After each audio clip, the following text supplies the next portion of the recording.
இருக்கும் சக்தி தனக்குள் மலர்வதனால் அந்த சக்திக்கு அடிமையாவதுதான் அன்புக்கு அடிமை, காதலுக்கு அடிமை.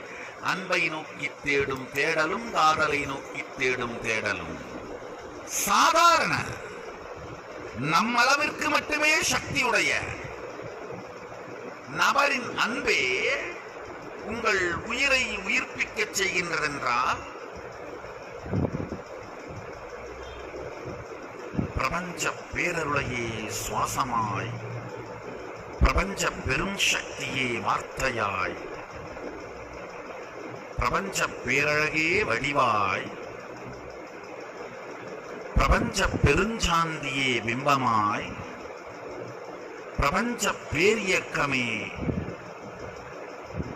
தீட்சையாய் மலருகின்ற குருவின் அன்பு